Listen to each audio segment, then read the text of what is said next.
All right, amazing. Go get him. John, before we get to tonight's action in basketball and hockey, this word from Richard Bry, Vince Coleman's agent. The Mets have made a very generous offer to Coleman. There's no further word. This came from the man who agents Vince Coleman. Obviously, the Mets have money now because there is no Darryl Strawberry.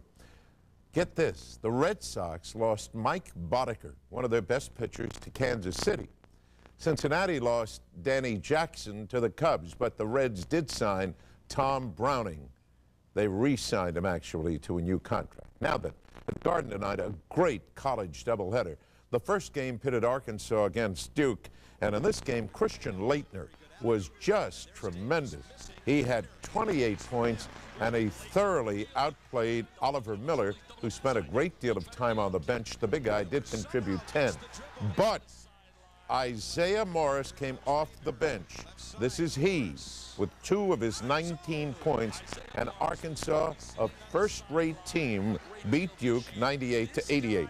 The second game is really hardly a contest. Arizona against Notre Dame, and Arizona, one of the very best teams in the business, had Chris Mills scored 19 points in the first half.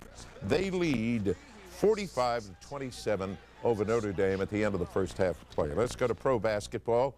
Detroit playing Indiana when LaSalle Thompson hit this shot for 3 points. Indiana at the buzzer had tied our friends from Detroit. But in overtime, Isaiah with a three-pointer, 3 of his 32 points, and Detroit won it 108-100.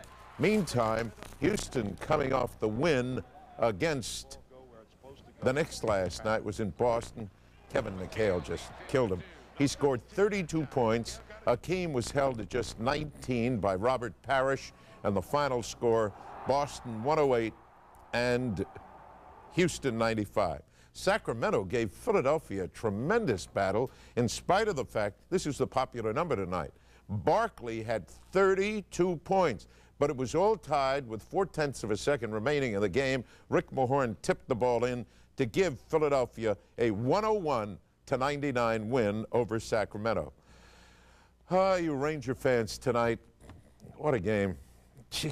You know, Bernie Nichols hadn't scored in 13 games, and then in tonight's game, here came Nichols. 2-1 in favor of the Rangers. Back came Buffalo. They closed it to 4-3. Now watch this play by Darren Turcotte, a magnificent play. He scores to make it 5-3 Rangers. Would they win? In the next minute and 19 seconds, Buffalo got 2 goals. Dave Andreychuk, who had a pair, scored that one to tie the game at 5, and so for the second game in a row, the Rangers have played a tie. The final again, 5-5. By the way, today on WFAN, I asked Digger Phelps whether Rocket Ismail would play against Southern California. He's in town, of course, for the Dodge NIT, and Digger said he's making the trip, and he's better on one leg than anyone we've got on 2. And so later, the coach of the team, Mr. Holtz, said he thought he would play him, except not on returns. No returns of kickoffs or punts. All right. I got a trivia question for you tonight, amazing, from Julius Benin. He lives in North Belmore, New York. He wants you to name the U.S. tennis player, winner of U.S. National Singles Championship in 1912 and 1913, known as the California Comet. I knew him well. I covered that. I thought you were going to give me the business with that, but no, Maurice McLaughlin is the precursor of Bill Tilden. He was the first guy with a great serve and volley, and then along came Tilden, and then Don Budge and Ellsworth Vines, and that's it. You're looking at me. I am looking at you. All right.